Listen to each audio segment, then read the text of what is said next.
여호와여, 내가 깊은 곳에서 주께 부르짖었나이다. 주여, 내 소리를 들으시며 나의 부르짖는 소리에 귀를 기울이소서. 여호와여, 주께서 죄악을 지켜보실진데 주여, 누가 서리이까? 그러나 사유하심이 주께 있음은 주를 경외하게 하심이니이다. 나 곧 내 영혼은 여호와를 기다리며 나는 주의 말씀을 바라는도다. 파수꾼이 아침을 기다림보다 내 영혼이 주를 더 기다리나니 참으로 파수꾼이 아침을 기다림보다 더하도다. 이스라엘아, 여호와를 바랄지어다. 여호와께서는 인자하심과 풍성한 속량이 있음이라. 그가 이스라엘을 그의 모든 죄악에서 속량하시리로다. 제주도 한라산 둘레길 중에 제7관문인 사려니 숲길이 있습니다. 이 사려니 숲길은 한라산 한 자락으로부터 사려니 오름이라는 그 거리까지 한 15km가 삼나무로 이루어져 있습니다. 그래서 이 삼나무 숲길, 그래서 사려니 오름까지 이어지는 그 숲길을 향해서 사려니 숲길이다라고 이야기를 합니다. 제가 저기도 한 2번 정도 갔는데 참 위로가 되고 힐링이 되는 곳입니다. 제주도 가시면 그 바닷가만 가지 마시고요, 한번 저런 오름 오르는 길 또는 이런 숲길을 한번 가보시면서 참 힐링이 되고, 그 숲 가운데 있으면 무라일체, 내가 숲 가운데 있으면 내가 숲이 된 것 같은 청량감을 느끼실 마음이 분명히 있게 될 거라고 저는 생각합니다. 그래서 제가 강력하게 추천하는 것이 저 사려니 숲길 꼭 한번 가보시기 바랍니다. 요즘 제주도만이 아니라 전국 각지에 이 둘레길이 참 많은 것 같습니다. 이 둘레길의 효시가 어디냐면 제주도 올레길입니다. 제주도 올레길로부터 둘레길이 전국 각지에 이렇게 퍼지게 된 것입니다. 여러분, 올레길이 제주도 방언으로 무슨 뜻인지 압니까? 큰 길에서 집에 이르는 골목길. 그게 바로 올레길이라는 뜻입니다. 몇 년 전 제주도 올레길이 제주도 여행의 새로운 트렌드가 되면서 전국 각지에 좋은 화려한 수려한 경치를 가진 지자체 단체에서 다 이 둘레길을 조성하기 시작하고 또 많은 여행객들을 유치를 하게 됐습니다. 그래서 우리가 알기만 해도 그 가까운 양평에 물소리길이 있고요, 또 한강길이 있고요, 해운대에 달맞이길이 있습니다. 그리고 원주나 저 홍천 쪽에도 나름대로 그 강이 보이고 자연이 보는 길에 이 둘레길들을 많이 조성해 놨어요. 다 트레킹 코스 있죠. 그래서 요즘 그 등산을 하지 못하는 그 관절이 아프고 좀 허리가 안 좋은 분들은 등산 대신 트레킹 코스로 이렇게 돌면서 힐링을 하고 운동을 하는 경우가 상당히 많습니다. 그래서 둘레길을 도는 이런 여행 코스, 2박 3일 여행 코스도 저는 있다는 얘기를 들었어요. 여러분, 둘레길이라는 말의 의미가 뭔지 아십니까? 순수 우리 한국말인데, 우리말인데, 이 둘레길에는 2가지 의미가 있습니다. 그 첫 번째는 뭐냐면 우리가 알고 있는 것처럼 사물의 둘레, 사물의 언저리, 겉 둘레에 길이라는 말을 넣어서 둘레길이라고 이야기를 하고요. 두 번째 둘레길의 우리말의 의미는 뭐냐면 둘러본다는 말의 의미가 있대요. 그래서 그 길을 가면서 산을 둘러보고 강을 둘러보고 바다를 둘러보는 것이 이 둘레길의 특징이라고 합니다. 여러분, 구약 성경에도 둘레길이 있는 거 아십니까? 구약 성경 가운데서도 둘레길의 책이 있어요. 그 많은 책들이 있겠지만 저는 이 시편이야말로 둘레길이라고 저는 생각합니다. 왜냐하면 시편이 모두 150편으로 되어 있어요. 근데 시편 150편 각 편마다, 각 장마다 오름과 봉우리로 이루어진 장엄한 숲으로 되어 있는 것이 이 시편의 둘레길의 특징이라고 생각합니다. 그리고 또 둘레길의 시편, 이 둘레길의 특징은 저는 크게 2가지로 보는데, 첫 번째가 뭐냐면 각 시편마다 각 구간을 지날 때마다 하나님의 은혜의 기승전결이 뚜렷하게 드러납니다. 그리고 또 하나, 시편의 둘레길의 또 한 가지의 특징이 뭐냐면 어떤 구간, 어떤 뷰를 만날지라도 결국 마지막 이 목적지는 이 찬송으로 오르는 능선을 만나게 된다는 거예요. 이게 시편에서 경험하게 되는 둘레길의 2가지 특징입니다. 오늘 시편 130편 또한 둘레길 중에 하나입니다. 자, 그러면 구간으로 나뉘어 있다고 그랬어요. 제가 이 130편을 4개의 구간으로 여러분께 소개를 좀 해드릴게요. 오늘 130편의 첫 구간은 어떤 구간이냐면 이 저자가 수렁에서 울부짖는 탄식으로부터 이 구간이 시작이 됩니다. 여러분, 왜 탄식합니까? 왜 부르짖습니까? 없기 때문에 부르짖습니다.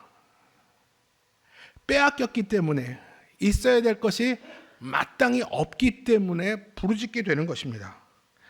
부르짖을 수밖에 없는 현실, 그 현실이 바로 저자가 살고 있는 세상이었습니다. 자, 저자는 어떻게 부르짖습니까? 우리 1절과 2절 말씀을 한번 같이 읽을게요. 시작. 여호와여, 내가 깊은 곳에서 주께 부르짖었나이다.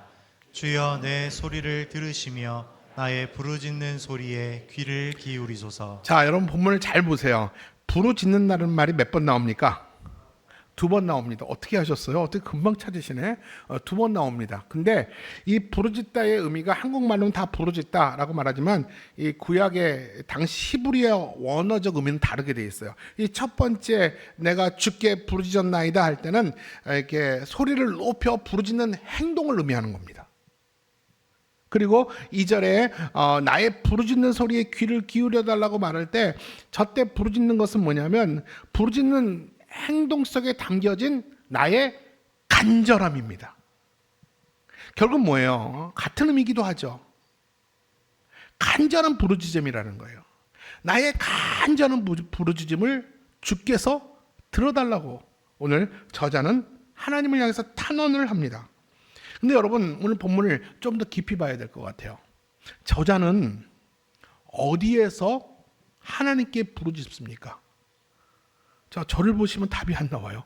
여러분 성경책을 펼쳐보세요. 저자는 어디서 부르짖었다고 합니까? 내가 깊은 곳에서 주께 부르짖나이다. 깊은 곳에서 부르짖나이다. 여러분, 이 구약 성경에서 깊은 곳은 혼돈의 바다, 깊은 바다의 심연을 의미합니다. 여러분, 구약 성경에서 제가 퀴즈를 내볼게요. 구약 성경에서 깊은 바다에서 부르짖었던 사람이 있어요. 누굽니까? 요나. 맞죠? 요나가 깊은 바다 속에서 부르짖게 됩니다. 여러분, 이 깊은 곳이란 어떤 곳을 의미할까요? 겉으로 드러나지 않아요. 깊은 곳은 눈으로 볼 수 없어요. 겉으로 드러나지 않지만 참혹한 현실이 깊은 곳이에요. 만약에 저와 여러분이 하나님께 주여 내가 깊은 곳에서 주께 부르짖나이다 라고 만약에 기도를 한다면 내 입장과 내 처지가 어떻다라는 것이에요? 내 삶은 깊은 상처와 고통과 아픔과 외로움 가운데서 내가 주께 부르짖나이다. 여러분, 그런 의미 아니겠어요? 남들에게는 보여지지 않아요. 남들에게는 그냥 평범한 그냥 잔잔한 바다 같아요. 그러나 깊은 심연에서의 고통은 아무도 모른다는 것이죠. 참혹한 현실이라는 사실을 아무도 알 수 없다는 것이죠. 여러분, 또 깊은 곳은 어떤 것을 의미합니까? 누구와 나눌 수 없는 사방에 꽉 갇혀있는 극심한 외로움의 자리가 또 깊은 곳입니다. 하나님의, 예를 들면 이런 경우죠. 나는 하나님으로 분명 하나님의 사람으로 살아가고 있지만 여전히 오르막길이 아닌 계속해서 내리막 길로만 치닫고 있는 현실을 느끼는 현재의 자리가 깊은 곳이에요. 더 쉽게 표현해 볼까요? 이런 구정날 다른 사람들은 다 행복해 보여요. 다른 사람은 염려가 없고 다 밝아 보이는데 우리 집만, 왜 나만 유독 깊은 어두운 터널을 이렇게 헤매고 있는지. 만약 그렇게 느끼고 있는 사람이 있다면 여러분이 있는 현재의 위치가 깊은 곳이에요. 그 깊은 곳에서 저자는 주님께 부르짖고 있는 거예요. 오늘 저자는 희망이라고는 하나도 없는 다 사라진 곳에서 하나님을 향하여 소리를 높이고 있는 것이죠. 오늘 시인은, 저자는 부르짖는 대상이 분명합니다. 뭐를 향해서 탄원하고 부르짖냐 하면 자신의 운명과 자신의 처지를 향해서 불평하지 않아요. 부모 복이 없으니까 남편 복도 없고 자녀 복도 없다고 이렇게 자신의 처지를, 자신의 운명을 원망하지 않아요. 누구에게 부르짖습니까? 오직 주님께만 부르짖습니다. 주여 내가 깊은 곳에서 주께 부르짖나이다.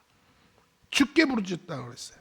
그래서 우리 1절과 2절을 정리해 보면 어떤 의미냐면 주여 내가 주께 부르짖사오니 주께서 내 부르짖음에 귀를 쫑긋 세워서 내 부르짖음을 들어달라고 애원을 하는 내용이 1절과 2절의 내용입니다.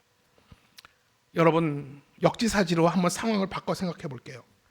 여러분 비록 내가 고난 가운데 극한 고통의 자리일지라도 만약 그곳에서 내 기도를 들으시는 주님이 있다면 내 곁에 아무도 없고 내가 버려진 자리지만 사방에 우겨싸움을 당하는 자리지만 내 기도를 들으시는 주님이 계시다면 이게 얼마나 다행입니까? 바로 그 자체만으로도 이미 우리의 삶의 소망은 시작된 것입니다. 사람이 가장 힘들 때가 언제인지 아십니까? 밥을 먹지 못해서 배고플 때가 아니에요. 심심할 때가 아니에요. 돈이 없는 게 아니에요. 병들고 아픈 게 문제가 아니에요. 사람이 진짜 고통스러울 때는 내가 버려졌는데 이 깊은 곳에서 내 소리를 들어줄 사람이 아무도 없을 때입니다. 이 명절이 더 힘들고 고통스러운 이유는 내가 혼자 있는 이유입니다. 저자는 지금 자신의 깊은 아픔을 자기의 기도를 들으시는 하나님께 가져간 거예요. 사람을 향해 찾아가지 않았어요. 하나님을 향해 가져갔습니다. 사랑하는 성도 여러분, 우리의 인생길은요, 어찌 보면 인생의 둘레길입니다. 인생의 둘레길을 우리는 오늘도 걸어가고 있어요. 매일매일 같은 길을 걸어가고 있잖아요. 근데 원튼 원치 않든 우리는 가시밭길을 걸을 때가 있어요. 피하고 싶은 길을 피할 수 없어서 걸어야 될 때가 있어요. 신발도 신지 못하고 맨발로 피를 흘리면서 걸어야 될 그 구간이 있더라는 것이죠. 제가 원하지는 않지만 인생의 길은 그 구간들이 있게 되어 있어요. 누구는 먼저 그 길을 걸으신 분이 계시고 지금도 걷고 있는 분이 계시고 아직 만나지 않았다면 그 길을 아마 걷게 될 거예요. 분명히 그런 길이 있습니다. 그런데 그 길에서 우리의 부르짖음을 들으시는 동행자 주님이 계시다라는 것은 우리의 길이 여전히 절망적이지 않고 행복한 이유가 될 수 있는 것입니다. 여러분 믿으십니까? 그 가시밭길을 걸을 때 나 혼자 걷는 것이 아니라 내 기도를 들으시는 주님이 나와 동행하신다면 그 길조차도, 그 가시밭길조차도, 버려진 깊은 곳조차도 내게 행복의 이유가 될 수 있다라는 것입니다. 그래서 인생의 둘레길 첫 구간이 이렇게 탄식이고 원망이었어요. 그리고 두 번째 둘레길의 두 번째 구간은 어떤 구간이냐면 참회의 길을 만나게 됩니다. 시인은 당당히 하나님께 내 부르짖음을 들어달라고 당당히 요청을 합니다. 그러다가 문득 겁이 질립니다. 갑자기 덜컥 겁이 났어요. 왜 그런지 아십니까? 우리 3절 볼게요. 왜 그런지 시작. 여호와여 주께서 죄악을 지켜보실진대 주여 누가 서리이까. 여러분 내 소리를 들어달라는 것은 나를 살펴달라는 거잖아요. 나를 살펴달라고 할 때 주님께서 나를 살피실 때 내 안에 숨겨져 있는 죄와 허물이 드러나면 어떡할까? 이게 두려운 것이죠. 하나님이 내 죄를 보시면 어떡할까? 내 숨겨진 죄악들을 하나님이 발견하시면 어떡할까? 이것 때문에 하나님이 순간 두려웠던 거예요. 그러나 저자는 웅크리지 않고 스스로를 위로합니다. 만일 주님이 작심하시고 우리에게 죄를 찾는다면 하나님 앞에 설 자가 과연 얼마나 되겠느냐? 아무도 없다라는 것이죠. 말씀을 전하는 저도 마찬가지예요. 하나님이 홍 목사를 향해서 죄를 일부러 찾고 작심하고 찾는다면 제가 감히 이 강단에서 설교할 자격이 있겠습니까? 없죠. 이 저자는요, 하나님 앞에 스스로 안심하며 스스로 위로하며 이렇게 고백합니다. 4절 말씀이에요. 시작. 그러나 사유하심이 주께 있음은 주를 경외하게 하심이니이다. 여러분, 시인이 저자가 믿는 하나님은 어떤 하나님이었을까요? 죄를 일부러 찾아내서 경책하시고 심판하시는 그런 하나님이 아니라 그럼에도 불구하고 용서하시는 그 하나님이었습니다. 저자는 하나님을 자신의 죄인됨과 부족함을 인정하고 참여하는 자에게, 진짜로 회개하는 자에게 은혜를 베푸시는 하나님으로 확신한 거예요. 하나님 앞에 내 사정을 알게 해달라고 탄원했던 그 기도가 순간 기도의 방향이 바뀌었죠. 주여, 내 죄가 하나님 앞에 은혜를 가릴까 두렵습니다. 그러면서 그가 경험했던 건 뭡니까? 하나님은 내 죄를 인정하고 참여하는 자에게 하나님은 은혜를 베푸시는 하나님으로 다시 그는 하나님을 맞이하게 됩니다.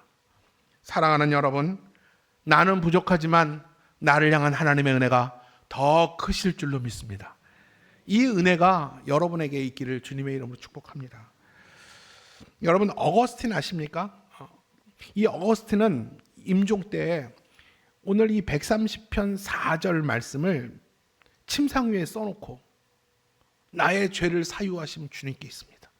내 죄를 용서하시는 분은 하나님께 있습니다.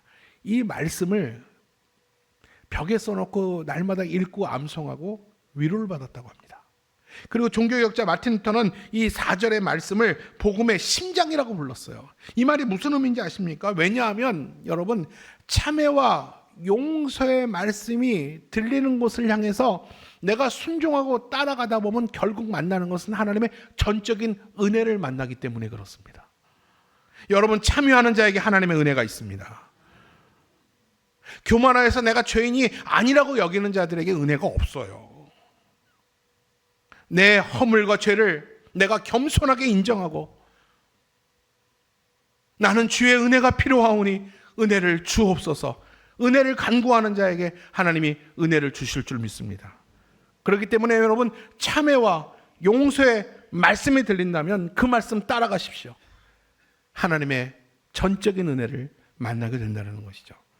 저자는 그 사실을 깨닫게 됩니다. 그래서 이 130편 4편의 이 진리를 신약의 말씀으로 바꿔온다면 이렇게 말씀을 나눌 수가 있어요. 에베소서 2장 8절로 9절. 이것이 바로 130편 4절의 말씀과 같은 맥락의 말씀이에요. 같이 읽어볼게요. 시작.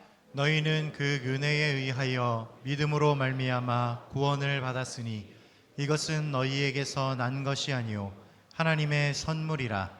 행위에서 난 것이 아니니 이는 누구든지 자랑하지 못하게 함이라. 참여하는 자에게 하나님이 은혜를 주신다는 거죠. 이 저자는요, 두 번째로 만난 구간에서 하나님의 은혜가 아니면 나는 아무것도 아니구나,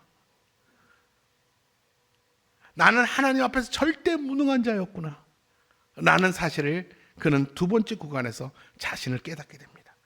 그리고 세 번째 구간에서는요, 인간의 절대 무능을 만났던 저자는 구원자 하나님만을 소망하게 됩니다. 우리 5절 6절입니다. 시작. 나 곧 내 영혼은 여호와를 기다리며 나는 주의 말씀을 바라는도다. 파수꾼이 아침을 기다림보다 내 영혼이 주를 더 기다리나니 참으로 파수꾼이 아침을 기다림보다 더하도다. 저자는 하나님을 만나기를 소망합니다. 하나님의 은혜를 구하는, 하나님의 은혜가 아니면 나는 아무것도 아닙니다라고 말하는 그 저자는 이제는 하나님을 만나기를 간절히 소망한다라는 것입니다. 여러분, 시인이 여호와를 기다린다고 그랬어요. 이 두 절 가운데 기다린다는 말이 몇 번 나올까요? 몇 번 나올까요? 좀 관심 좀 가져주세요. 몇 번 나올까요? 자, 본문 좀 띄워주세요. 본문. 자, 빨리 쉬세요. 몇 번 나올까요? 시력이 안 좋으면 청력이 좋아야 돼요. 4번 나옵니다. 4번. 이 기다림이 어느 정도인가 보면 6절에 뭐라고 말했어요? 마치 파수꾼이, 망대에 올라가 있는 파수꾼이 망대에 올라가서 공동체를 지키잖아요. 적들이 쳐들어오는지 안 오는지, 맹수들이 오는지 안 오는지, 이 파수꾼이 망대에 올라서 이 마을을 지킬 때 그의 유일한 소망이 뭡니까? 빨리 아침이 오기를 바라는 거 아닙니까? 빨리 아침이 오기를 고대하듯이 내가 우리 하나님 만나기를 간절히 고합니다. 내가 하나님 만나기를 기대합니다. 라는 간절한 마음이 소개되어 있는 것입니다. 여러분, 특히 여기서 특이한 것이 있어요.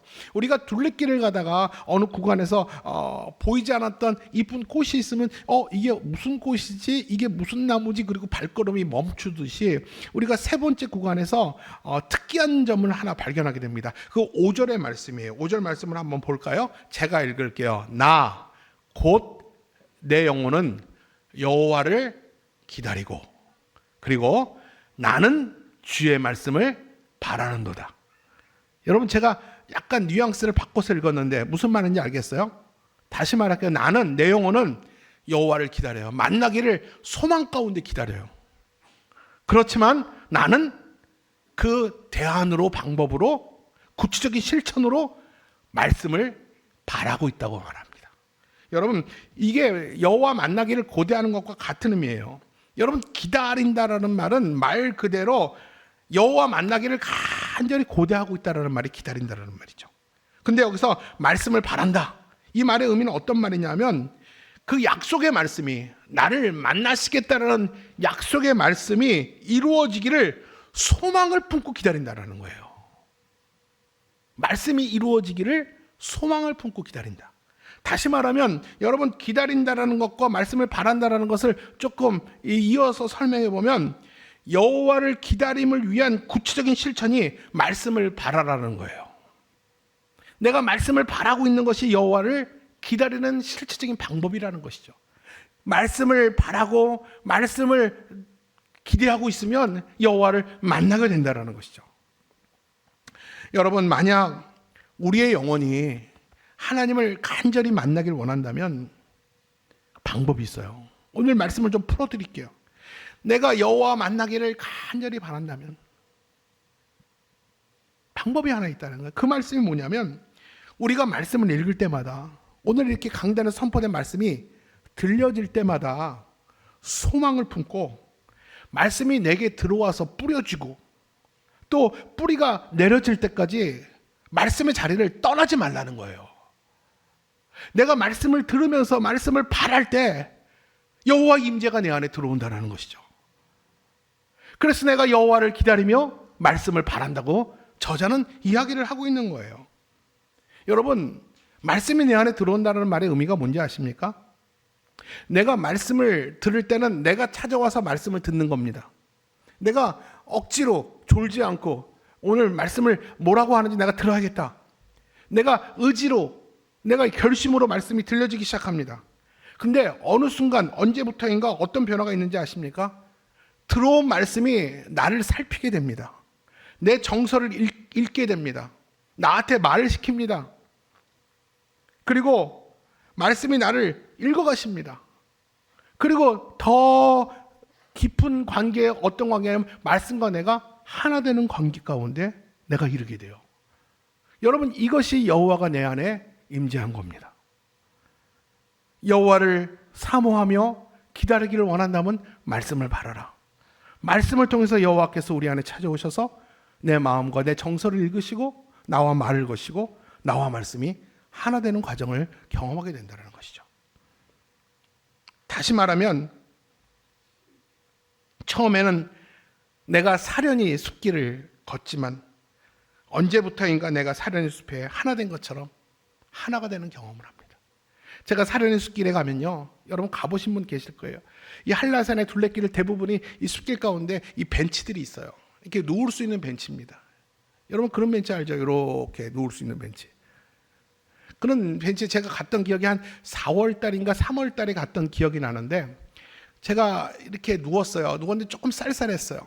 좀 추웠어요. 근데 누웠더니 물소리, 바람소리, 새소리 이렇게 쫙 그 풍경이 너무너무 힐링이 되는 느낌이 들면서 어떤 생각이냐면 진짜 좀 시적인 표현으로 나는 간 곳 없고 내가 사려니 숲인지 사려니 숲이 난지 뭐 이렇게 무라일체 하나 되는 느낌을, 정말 추웠는데 그 자리에서 눈 뜨기 싫은, 그것에서 정말 잠들고 싶은 뭐 그런 충동을 느낄 것처럼 하나가 되는 경험을 했습니다. 여러분, 이게 바로 주님의 임재에 녹아드는 거예요. 여호와를 기다리십니까? 그렇다면 말씀을 바라십시오. 말씀 있는 자리에 떠나지 마십시오. 말씀이 나를 읽어갈 때까지, 말씀이 나를 살필 때까지, 말씀이 나에게 말을 걸어올 때까지, 말씀과 내가 하나 될 때까지 말씀의 자리를 지키시는 저와 여러분 되시기를 주님의 이름으로 축복합니다. 여러분, 그래프에는 상수와 변수가 있는 거 아십니까? 이 상수란 환경에 절대 변하지 않는 고정된 수, 고정된 문자를 우리가 상수라고 말합니다. 그리고 변수는 우리가 잘 알고 있는 것처럼 환경에 따라 변하는 숫자와 가치를 변수라고 말합니다. 우리는 상수의 영향을 받기보단 계속해서 변하는 변수의 영향을 받게 되죠. 그리고 안 좋은 악영향, 안 좋은 변수들, 고통, 괴로움, 수치와 절망 가운데 우리는 그런 변수에 따라서 우리의 마음은 늘 이렇게 지옥이 되기도 하고 오르락내리락 하기도 합니다. 그러면서 이 변수의 환경 때문에 내 감정과 정서조차도 막 하루에도 조석편이 12번씩 바뀌는 게 이 변수에 영향받는 우리들입니다. 그런데 여러분, 이 변수가 아무리 요동친다 할지라도 그 변수의 수많은 변화 가운데도 그럼에도 불구하고 변하지 말아야 될 상수와 가치가 있다라는 거예요. 여러분, 아무리 내 상황이 나를 우겨쌈을 당하고 나를 괴로운 가운데 극한 깊은 곳에 나를 던져버리고 극한 이 마지막 이 지경까지 내가 내동댕이 쳤다 할지라도 내게 절대 변하지 말아야 될 상수가 있어요. 그게 뭡니까? 예수 그리스도. 내가 믿는 믿음과 신앙이 변수에도 요동치 않는 상수가 되는 것입니다. 바로 이것이 우리가 바라봐야 될 하나님의 은혜입니다. 그렇다면 여러분, 살면서 피할 수 없는 이 변수가 어지러울수록 우리는 어디에 시선을 두고 소망을 둬야 됩니까? 우리 마가복음 5장에 보니까 우리 12의 혈루증을 앓은 여인이 예수님을 만나서 고침을 받았어요. 예수님이 이 동네에 온다는 말을 듣고 이 여인은 예수님께 기도받으면 나을 거라는 확신을 가졌죠. 이건 불치병이었어요. 예수님이 오셨어요. 예수님께 다가갈 수가 없었어요. 너무 많은 사람들이 있었기 때문에. 그런데 이 여인은 예수님을 만나기를 포기하지 않았어요. 어떡합니까? 우리 마가복음 5장 27절 볼까요? 시작. 예수의 소문을 듣고 무리 가운데에 끼어 뒤로 와서 그의 옷에 손을 대니. 자, 그 여인은 포기하고 돌아가지 않고요, 무리 가운데 끼었다고 그랬어요. 얼마나 많은 온집된 무리가 있어요. 무리 가운데 끼어서 감히 앞에서 나서지 못하고 저 뒤에서 손 내밀어서 예수님의 옷자락을 만졌어요. 예수님은 이 여인의 이 유난한 행동을 향해서 뭐라고 말했는지 아십니까? 믿음이라고 그랬어요. 그러면서 여인에게 이렇게 말하죠. 딸아, 내 믿음이 너를 구원하였으니 평안히 가라. 이 여인은 자신의 인생의 영원한 상수이신 예수 그리스도에게 시선을 고정했기 때문에 그 삶의 변화가 일어난 것입니다. 사랑하는 여러분, 오늘도 내 현실의 어두운 곳에서 신음하시고 오늘도 한탄하고 계십니까? 여러분, 그 구간 안에만 머물러 있지 마세요. 예수를 30년, 40년 믿어도 이 첫 번째 구간, 하나님의 은혜를 알지 못하고 하나님의 뜻을 헤아리지 못하고 늘 예수를 믿어도 내 형편은 이 모양 이 꼴이라는 하나님께 원망하고 한탄하는 자리에만 머물러 있는 사람이 얼마나 많은지 몰라요. 여러분, 이 자리에만 머물러 있지 말고 믿음의 발걸음을 내딛어서 그 구간을 지나시기 바랍니다. 그 구간을 지나면 우리 주님이 보이실 겁니다. 오늘 저자는 하나님을 바라보았더니 그 기도가 바뀌는 체험을 하게 됩니다. 탄원으로 시작된 기도가 참회의 기도를 넘어 소망의 기도를 거쳐서 찬양으로 솟구쳐 오르게 되는 것을 볼 수가 있어요. 그 저자의 이 둘레길의 처음은 탄원이었잖아요. 원망이었잖아요. 근데 마지막은 하나님께 찬양으로 둘레길을 마치는 것을 보게 됩니다. 이 시인은 어떻게 찬양했습니까? 우리 7절에 이렇게 찬양했다고 합니다. 시작. 이스라엘아, 여호와를 바랄지어다. 여호와께서는 인자하심과 풍성한 속량이 있음이라. 여기서 또 여호와를 바라라고 그랬습니다. 5절에서는 내 영혼아 내가 여호와를 바란다고 그랬어요. 근데 이 둘레길을 다 걸은 이후에 이 저자는 자신을 넘어서 이스라엘 전체를 향해서 소리칩니다. 이스라엘아, 너희는 여호와 하나님을 바라라. 이스라엘아 너희는 여호와께만 소망을 두라 라고 외치기 시작합니다. 저자의 관심은 이제 자신에게서 넘어서 이스라엘 전체로 관심이 확대된 것을 보게 됩니다. 근데 엄격히 말하면 이 관심의 확대는 저자가 아니라 하나님의 관심의 확대였습니다. 하나님은 오늘도 시인을 사랑하셨어요. 그러나 시인이 속해 있는 이스라엘의 관심이 더 많으셨습니다. 마찬가지로 하나님은 저와 여러분을 사랑하십니다. 아멘입니까? 저와 여러분도 사랑하시지만 이천 신화교회도 사랑하시고요. 우리가 속한 조국 대한민국도 하나님은 사랑하시고 이 대한민국을 향해서 관심이 많으십니다. 여러분, 왜 이스라엘이 여호와를 바라야 됩니까? 왜 우리 조국 대한민국이 여호와 하나님을 바라고 왜 소망을 품어야 합니까?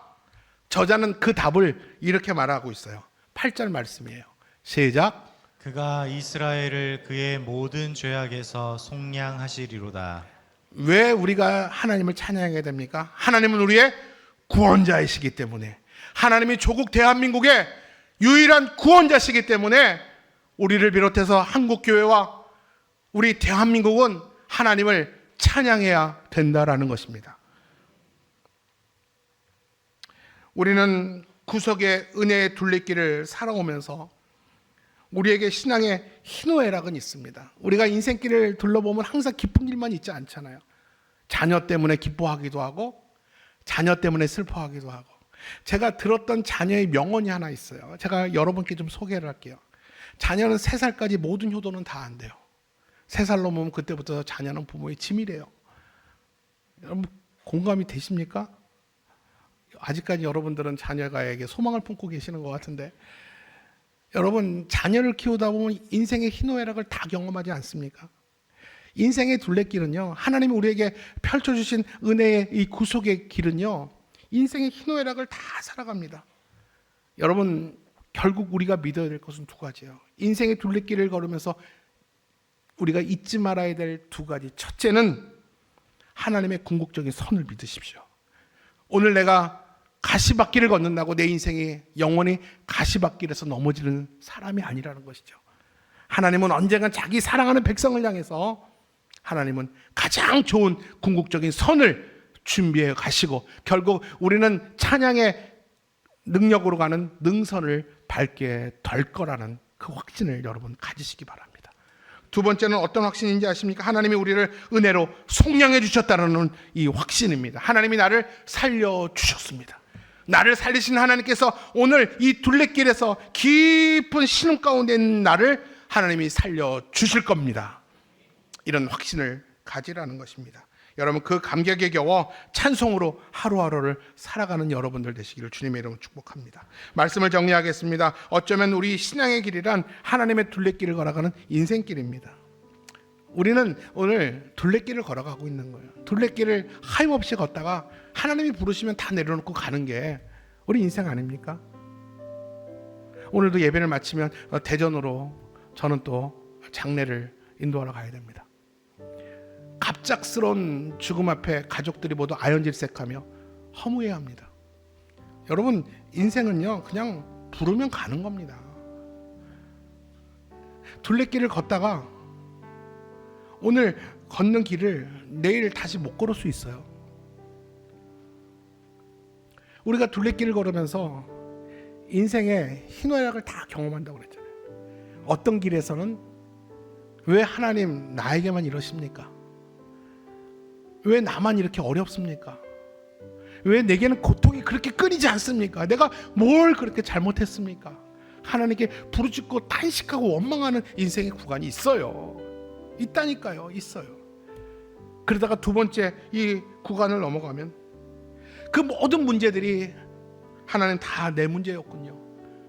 내 죄 때문이었습니다. 내가 잘못했기 때문에 그렇습니다. 철저히 내가 하나님 앞에 참여하게 될 때 하나님의 은혜로 덮으시는 그 은혜를 여러분 누릴 때가 있어요. 그리고 오직 하나님께만 소망을 두고 은혜를 구하는 소망의 기간이 분명히 우리에게 있습니다. 그리고 마지막 인생의 종착역, 이 둘레길의 마지막 오르는 능선은 결국 찬양으로 오르는 능선을 저와 여러분은 만나게 될 거예요.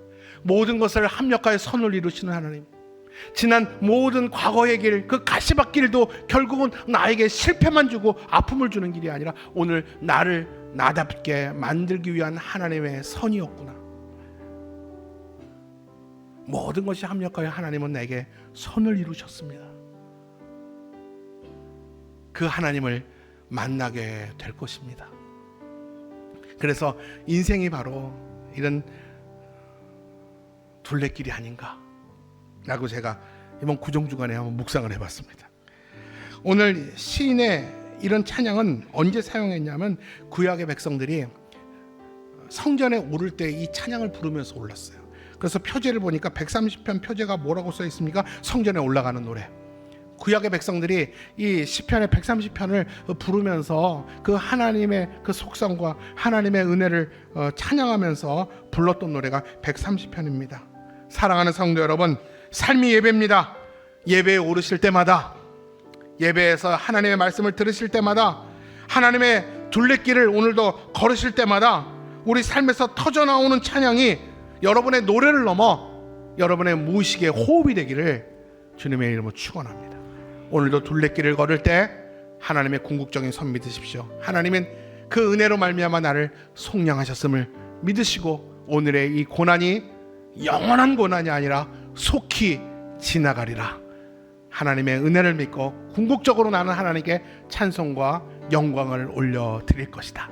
그런 믿음으로 오늘 또 믿음의 발걸음을 내디딜 수 있는 저와 여러분 모두가 되기를 주님의 이름으로 축원합니다.